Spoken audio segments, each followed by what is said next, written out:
اللہ تبارک و تعالیٰ کے محبوب علیہ الصلوۃ والسلام نے فرمایا ہے کہ اللہ کریم نے جنت کو مشکلات سے ڈھانپ دیا ہے۔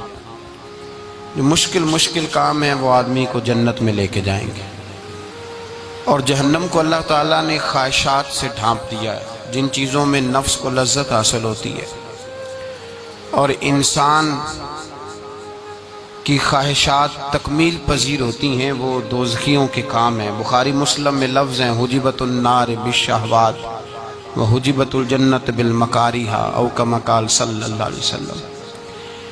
تکلیف انسان کے ساتھ رہتی ہے، اس کا روپ بدلتا ہے، عنوان بدلتا ہے، لیکن پس منظر تکلیف کا ہمیشہ رہتا ہی ہے۔ انسان کے دکھوں کے نام بدلتے ہیں۔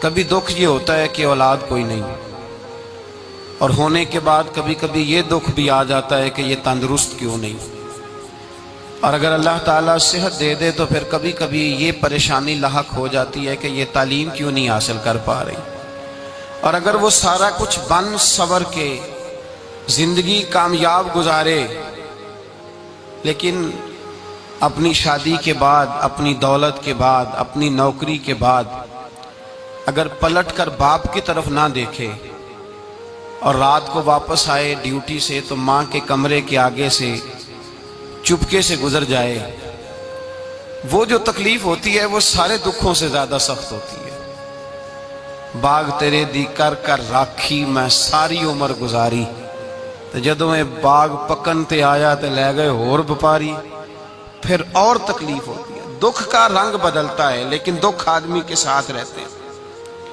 اور یہ مت سمجھا کریں کہ جو آدمی بڑا امیر ہے، بڑا مالدار ہے، صاحب جائیداد ہے، وہ سکھی ہے۔ پلٹ کے کبھی پوچھیں تو صحیح اس سے، اس کے حالات کس طرح کے ہیں۔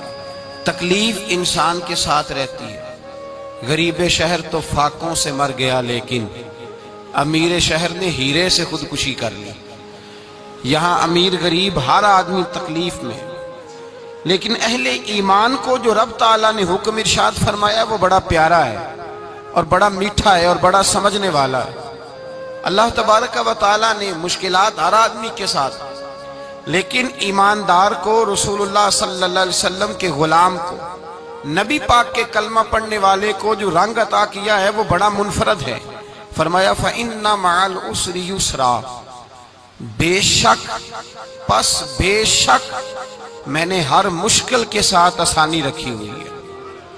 پھر فرمایا اِنَّ مَعَ الْعُسْرِ يُسْرًا، بے شک ہر مشکل کے ساتھ آسانی ہے۔ ہر مشکل کے ساتھ، بولیے گا ذرا، ہر مشکل کے ساتھ، اللہ نے ہر مشکل کے ساتھ، اور یہاں چونکہ 2 دفعہ ذکر کیا گیا کہ ہر مشکل کے ساتھ آسانی ہے، تو مفسرین کرام فرماتے ہیں رب فرما رہا ہے اگر میں تجھے 1 مشکل دوں گا تو 2 آسانیاں عطا کروں گا۔ اگر 1 مشکل آئے گی تو کتنی آسانیاں ملیں گی؟ 2 آسانیاں دوں گا اگر 1 مشکل آئے۔ انسان کو جو مشکلات آتی ہیں نا، اگر کسی شخص کو پتہ چل جائے نا کہ یہ سامنے والا پل میں نے گزرنا ہے تو اس پار میری اپنی جائیداد شروع ہو جائے گی، تو وہ پل گزرنا اس کے لیے مشکل نہیں رہتا۔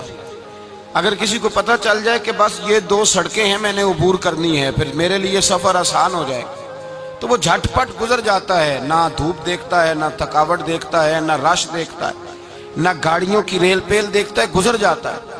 اللہ کریم نے فرمایا بندہ مومن جان لے اگر میں تجھے 1 مشکل دوں گا تو میں تجھے کتنی آسانیاں، چلے سارے بول دیں کتنی جی، کتنی اللہ تعالیٰ آسانیاں دے گا؟ 2 آسانیاں۔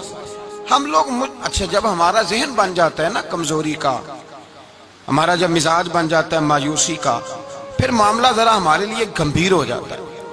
اگر ہم یہ ذہن بنائے نا کہ مشکل میرے اللہ کی طرف سے آئی ہے تو وہ مجھے آسانی بھی ضرور عطا کرے گا، تو پھر اللہ ضرور ہی آسانیاں عطا فرماتا ہے۔ اور جو مشکلات زندگی میں آتی ہیں نا، حضرت مولا علی شیر خدا رضی اللہ تعالیٰ عنہ کا بڑا خوبصورت فرمان ہے۔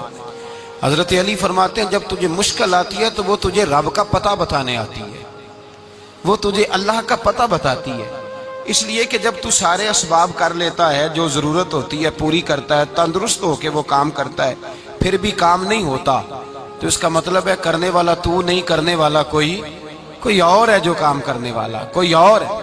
تو عزیز بھائی یاد رکھیں ہر مشکل کے ساتھ اللہ نے آسانی رکھی ہوتی ہے۔ اگر اللہ تبارک و تعالیٰ بیماری عطا کرے تو اس کے ساتھ اللہ پھر جو تندرستی دیتا ہے وہ بھی بڑی اعلیٰ عطا فرماتا ہے۔ اگر اللہ کبھی غربت دے تو پھر اس کے بعد جو اللہ تعالیٰ آسانی دیتا ہے وہ بھی بڑی اعلیٰ عطا فرماتا ہے۔ اگر کہیں سے آپ کو دکھ ملتے ہیں تو پھر جب سکھوں کا وقت آتا ہے تو پھر گنے نہیں جاتے۔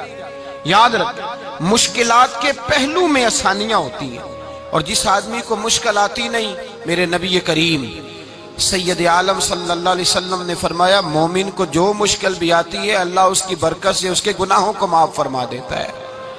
اللہ اس کی برکت سے اس کے گناہوں کو معاف کرتا ہے، یہاں تک کہ حضور نے فرمایا میرے مومن کو کانٹا بھی چبھے تو اللہ تعالیٰ اس کی مشکل کو آسان فرما دیتا ہے۔ عقل مند لوگ عقل والے ہوتے ہیں، سیانے بندے وہ بات کرتے ہیں تو سیانی کر جاتے ہیں۔ اب قرآن مجید میں مختلف آیات ہیں تو مختلف لوگ مختلف آیات کو پڑھتے ہیں۔ کسی نے مولا علی شیر خدا سے پوچھا حضرت قرآن پاک کی سب سے اعلیٰ آیت کون سی ہے؟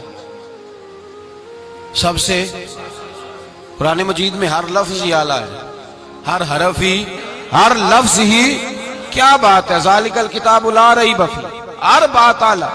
لیکن حضرت علی سے پوچھا کہ آپ کے نزدیک کون سی آیت اعلیٰ ہے، تو ذرا غور کرنا، شیر کی بات تو شیروں جیسی۔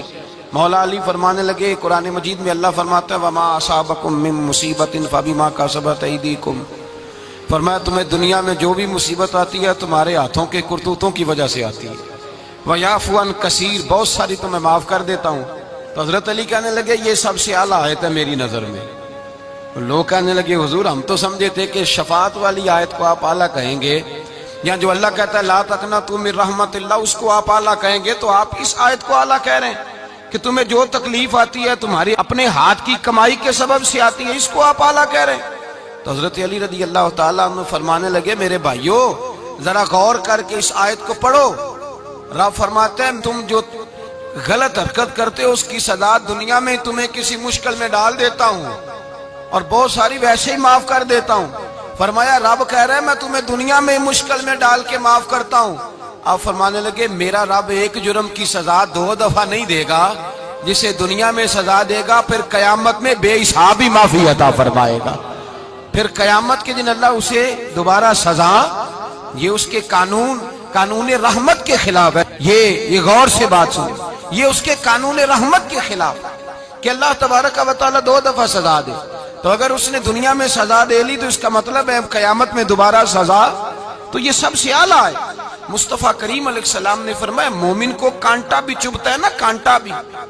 2 بزرگ بیٹھے تھے، ایک حضرت احمد رحمت اللہ علیہ اور ایک حضرت شرف الدین منیری رحمت اللہ علیہ۔ تو حضرت شرف الدین منیری کہنے لگے کہ دوست اصل میں وہ ہوتا ہے جو دوست کی طرف سے آنے والی تکلیف پر صبر کرے، جو اللہ کی طرف سے آنے والی تکلیف پہ صبر کرے وہ اللہ کا محبوب ہوتا ہے۔ تو حضرت احمد فرمانے لگے نہیں مجھے تیری بات کی سمجھ کوئی نہیں آئی، صبر کرے وہ اللہ کا دوست ہے، مصیبت پہ صبر کرے۔ تو کہا جناب پھر اگر نہیں سمجھ آئی تو آپ بتا دیں اللہ کا دوست کون ہے؟ تو آپ فرمانے لگے جو محبوب کی طرف سے آنے والی مصیبت کو اس کا تحفہ سمجھ کے قبول کرے وہ اصل دوست ہوتا ہے۔ اس کا تحفہ سمجھ کے قبول کرے، اپنے رب کا تحفہ سمجھے، مالک کا تحفہ سمجھے کہ اس نے مجھے تحفہ دیا ہے، مجھے کسی مشکل میں ڈالا ہے۔ تو رب کریم بلا مثال و بلا تشبیہ سمجھانے کے لیے اللہ جب کسی کو مشکل میں ڈالتا ہے، کافروں کو تو اس نے موجیں کرائی ہوئی ہیں، بڑی بڑی سہولتیں دی ہوئی ہیں، مشکل میں ڈب بھی ڈالتا ہے، اپنے نیک بندوں کو ہی ڈالتا ہے۔ نمرود اور فرعون کے پیروں میں کانٹا بھی نہیں چبھتا، ان کو تکلیف نہیں آتی۔ تکلیف کسے آتی تھی؟ اللہ کے نیک بندوں کو تکلیف آتی تھی۔ حضرت رابعہ بصریہ جب تک زندہ رہی تب تک بیمار رہی، جس دن طبیعت ٹھیک ہوتی تو کہتی اے اللہ تو کہیں مجھ سے ناراض تو نہیں ہو گیا، تو کہیں ناراض تو نہیں مولا جب تو مجھے تکلیف دیتا ہے تو میں رو کے تیری عبادت کرتی، جب مجھے دکھ ہوتے ہیں تو میں سجدے میں تڑپتی، اور خدا بندہ اب تو میں سکھی ہوں، موج میں ہوں، مجھے رونا ہی نہیں آ رہا، تو خدا بندہ تو کہیں ناراض تو نہیں ہو گیا مجھ سے؟ دکھ تو اچھے ہوتے ہیں، دکھ تو پیارے ہوتے ہیں، اور دکھوں کے بعد جو اللہ آسانی دیتا ہے اس آسانی کا پھر کیا ہی کہنا۔ اس حضرت ایوب علی نبینا علیہ الصلوۃ والسلام بیمار رہے، 60 سال اللہ نے تندرستی دی۔ کتنے سال بولے؟ 60 سال، ذرا غور کرنا بات پر، 60 سال علیل رہے۔ پھر بیمار ہو گئے، 18 سال ہو گئے بیمار ہوئے۔ زوجہ کہنے لگی دعا کر لیں آپ کو اللہ صحت دے دے۔ ہمیں اگر کوئی بندہ پوچھ لینا کہ بھائی کبھی کوئی خاص بات تو سناؤ، تو ہم جو ساری زندگی سکھ کے ساتھ سوئے ہوتے ہیں وہ بات نہیں سناتے، وہ جو ایک رات درد سے نیند نہیں آتی اس رات کا قصہ سناتے ہیں، کہتے ہیں وہ میرے الٹے دانت میں درد تھا تو میں ساری رات سو نہیں سکا۔ او بھائی جو ساری زندگی سویا ہے اس کا تو ذکر نہیں کر رہا، اور ایک رات جو تجھے نیند نہیں آ رہی۔ کسی سے پوچھا جائے، ڈاکٹر کہتے ہیں 360 ہڈیاں ہوتی ہیں وجود میں، کسی سے پوچھا جائے نا تیرا کیا حال ہے تو 359 ہڈیوں کا ذکر نہیں کرتا، جس گھٹنے میں درد ہے اس کا ذکر کرتا ہے، کہتا ہے یہ گھٹنے میں بڑی درد ہے۔ او بھائی باقی 359 ٹھیک ہے نا، ان کی بھی تو کوئی بات سنانا۔ حضرت رابعہ بصریہ رحمت اللہ علیہا کے پڑوس میں ایک نوجوان رہتا تھا، آپ کے پڑوس میں، تو وہ جب جو محلے میں بچے رہتے ہیں نا گاؤں میں، ان کا پتہ ہوتا ہے، پڑوسی تھا تو 34-35 سال نوجوان کی عمر ہو گئی، کبھی بیمار نہیں ہوا۔ ایک دن اس کی طبیعت علیل ہوئی، سر میں درد ہوا تو اس نے پٹی باندھ لی سرخ رنگ کی، باہر نکل کے آیا۔ حضرت رابعہ بصریہ علیہ رحمہ نے دیکھا تو فرمانے لگے بیٹے خیر ہے؟ لگا جی اماں جی سر میں بڑی درد ہے۔ آپ فرمانے لگے کتنی عمر ہو گئی؟ کہنے لگا 34-35 سال۔ فرمانے لگے پہلے تو کبھی درد نہیں نہ ہوئی؟ کہا نہیں اماں جی آج ہی ہوئی ہے۔ تو آپ فرمانے لگے 34 سال اللہ نے صحت دی ہے، تو نے شکر کی ایک پٹی بھی نہیں باندھی، اور آج درد ہوئی ہے تو شکوے کی پٹی تو نے فوراً ہی باندھ لی ہے، کوئی شکر کی پٹی بھی باندھنی چاہیے۔ حضرت ایوب 18 سال بیمار رہے، زوجہ کہنے لگی دعا کر لو، تو آپ فرمانے لگے بی بی سے کہ صحت کتنی دیر رہی؟ اس نے کہا 60 سال۔ تو آپ فرمانے لگے ذرا بیماری کو بھی 60 سال گزر لینے دو، پھر دعا بھی کر لیں گے۔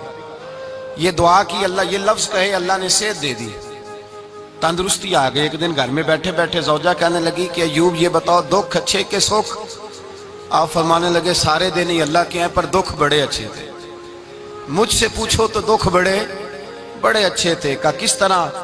تو حضرت ایوب فرمانے لگے جب میں بیمار تھا تو 24 گھنٹے میں ایک دفعہ میرا رب میرا حال پوچھا کرتا تھا، ایک دفعہ میرا اللہ پوچھتا تھا ایوب تیرا حال کیا ہے؟ فرماتے ہیں 12 گھنٹے تو لذت ہی رہتی تھی کہ میرے رب نے میرا حال پوچھ لیا ہے، اور اگلے 12 گھنٹے میں انتظار کرتا تھا مالک حال دوبارہ کب پوچھے گا۔ فرمانے لگے اب صحت تو ہو گئی ہے پر اب میرا رب میرا حال تو نہیں نہ پوچھتا۔ بھائی مشکلات جو ہوتی ہیں وہ تو تجھے سجا دیتی ہیں، سوار دیتی ہیں، تجھے یاد آتا ہے کوئی اپنا، جب تجھے درد ہوتی ہے نا، تکلیف ہوتی ہے، پھر تیرا دل کرتا ہے کوئی کندھا ملے جہاں میں سر رکھ کے رہوں۔ پھر اسی لیے تو کسی درویش سے کسی نے پوچھا تھا اپنا کون ہوتا ہے؟ تو کہا جو تجھے دکھ کے وقت یاد آئے وہ تیرا اپنا ہے، جو تجھے عین آزمائش کے وقت یاد آئے اور تجھے اس کا نمبر فوراً تیرے موبائل پہ چلنے لگے وہ تیرا اپنا سجن ہے، جس کو تو دکھ کے وقت یاد کرے۔ تو بھائی مشکلات کے بعد جو اللہ آسانی دیتا ہے، حضرت ابراہیم کو آگ میں بھی پھینکا گیا، حضرت ابراہیم علیہ السلام کو ستایا بھی گیا، نکالا بھی گیا، لیکن جب ان مشکلات سے گزرے تو میرا رب فرماتا ہے وَإِذِ ابْتَلَىٰ إِبْرَاهِيمَ رَبُّهُ بِكَلِمَاتٍ فَأَتَمَّهُنَّ قَالَ إِنِّي جَاعِلُكَ لِلنَّاسِ إِمَامًا۔ کہا جب ابراہیم پورے اترے تو پھر ہم نے انہیں امام بنا دیا۔ یا اللہ کس طرح کی امامت دی؟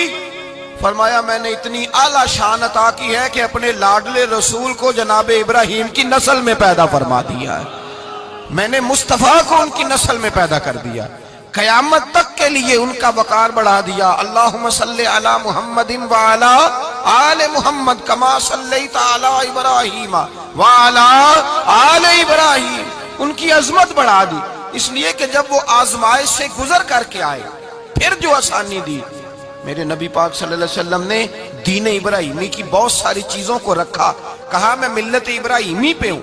جب کوئی مشکلات کو عبور کر کے آتا ہے، جب کوئی تکلیفیں سہ کر کے آتا ہے، اس کے لیے جو اجر ہوتا ہے، اس کے لیے جو پھر اللہ کتنی ذرا بڑی توجہ کیجئے گا۔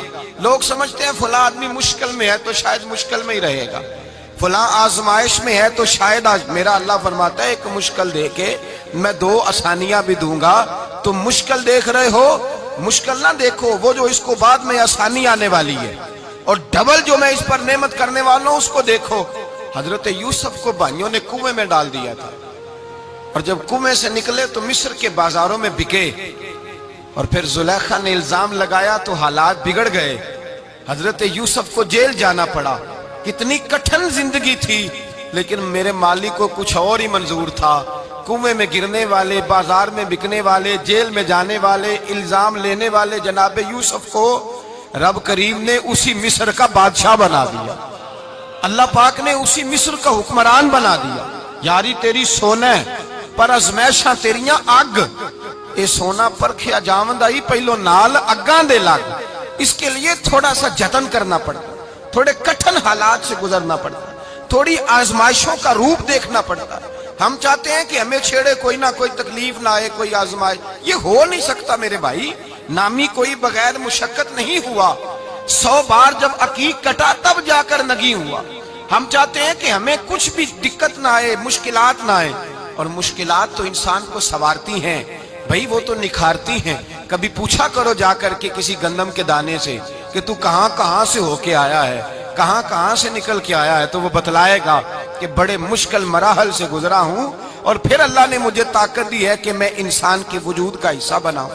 تو بھائی کٹھن مراحل، آزمائشیں، تکلیفیں، یہ انسان کو بڑا انسان بنا دیتی، یہ اس کے لیے ترقیوں کا پیش خیمہ ہوتی۔ ہمارے جوان پریشان ہو جاتے ہیں، عورتیں خاص کر کے اس بات پہ توجہ کریں، وہ بڑی جلدی غم لے جاتی ہیں، وہ کہتی ہیں جانے میرا کچھ ہوگا ہی نہیں، جانے میرا کچھ ہو ہی نہیں سکتا۔ میرے بھائی درجنوں اور بیسیوں لوگ ایسے ہیں جن کی اولادیں نہیں تھی، لیکن نام ان کا ان سے بھی زیادہ ہے جو بڑے بڑے صاحب اولاد۔ حضرت خواجہ معین الدین اجمیری کو جانتے ہیں آپ لوگ؟ نہیں، جو جانتے ہیں وہ بولے جانتے ہیں جی؟ لو جی، کافی سارے جانتے ہیں، تھوڑے جی رہ گئے نا۔ جانتے ہیں نا خواجہ صاحب کو؟ ان کے کسی بیٹے کو جانتے ہوں؟ نہیں جانتے، نہیں جانتے، نہیں جانتے آپ ان کے بیٹے کو۔ حضرت خواجہ معین الدین اجمیری رحمت اللہ تعالیٰ علیہ کے بیٹے کو نہیں جانتے، لیکن ویسے آپ ہندوستان میں کسی آدمی کو چھیڑ کے دیکھیں، وہ کہے گا میں خواجہ صاحب کا روحانی بیٹا ہوں، میں اولاد۔ حضرت غوث اعظم رضی اللہ تعالیٰ عنہ کی اولاد کو کم لوگ جانتے ہیں، لیکن آپ ویسے کسی کو پوچھ کے دیکھیں 11ویں والا پیر کون ہوتا ہے، ہر آدمی ہاتھ اٹھا کے بتائے گا خدا کے فضل سے ہم پر ہے سایہ غوث اعظم کا، ہمیں دونوں جہاں میں ہے سہارا غوث اعظم۔ لوگ جھوم کے بتلائیں۔ میرے بھائی یہاں لوگ پریشان ہو جاتے ہیں کہ اولاد ہوگی تو یہ ہوگا، فلاں ہوگا تو یہ ہوگا۔ بھائی ایسی کوئی بات نہیں۔ میرے پاس پیسے ہوتے تو میرا ابا بیماری سے فوت نہ ہوتا۔ جو مالدار ہوتے ہیں تو کیا وہ بچ جاتے ہیں؟ حضرت اسرائیل انہیں چھوڑ جاتے ہیں؟ او خدا کے بندے تو کیسی بات کر رہا ہے؟ یاد رکھ، یہ جو آزمائشیں ہوتی ہیں، یہ جو تکلیفیں ہوتی ہیں، یہ جو تھوڑے سے مشکل حالات ہوتے ہیں۔ حضرت یونس علیہ السلام کی دوستی ہوگی حضرت جبریل امین سے، تو جناب جبریل ملنے آئے۔ حضرت یونس علیہ السلام فرمانے لگے جبریل میرا دل کرتا ہے مجھے اس بندے کی ملاقات کرا جو اللہ کا سب سے زیادہ عبادت گزار بندہ ہے۔ حضرت جبریل امین لے گئے دور دور فلسطین کے علاقے میں، اور لے جا کر ایک بندے سے ملاقات کرائی جس کی دونوں آنکھیں بھی کوئی نہیں تھی، دونوں بازو بھی کوئی نہیں تھی، دونوں پیر بھی کوئی نہیں تھی، اور اس بندے کی زبان پر لفظ بڑا کیا جاری تھے، یا اللہ تیرا شکر ہے، یا اللہ تیرا، بول کے کہیے یا اللہ تیرا، اے اللہ تیرا شکر ہے۔ شکر شکر کر رہا تھا۔ حضرت جناب سیدنا یونس علیہ السلام کہنے لگے میں نے تجھے عبادت گزار کو ملانے کو کہا تھا، تو کہاں لے آیا؟ حضرت جبریل کہنے لگے یا یونس، یہ ہر چیز جانے کے باوجود اپنے رب کی رضا پہ راضی ہے۔ اس وقت دنیا میں نبیوں کے بعد جس سے اللہ سب سے زیادہ پیار کر رہا ہے وہ یہی بندہ ہے، یہ اپنے رب کی رضا پہ راضی ہے۔ اے تن میرا کنگی ہوئے تے میں زلف سجن دی واواں، تے پوش میرے دی جتی بن جائے تے میں یار دی قدمی آواں، مارو مارو مینو مار مکاؤ کوئی عذر نہ پیش لے آواں، تے جے سونا ہی میرے دکھ وچ راضی، جے سونا ہی میرے دکھ وچ راضی، جے سونا ہی میرے دکھ وچ راضی، تے میں سکھ نو چلے ڈا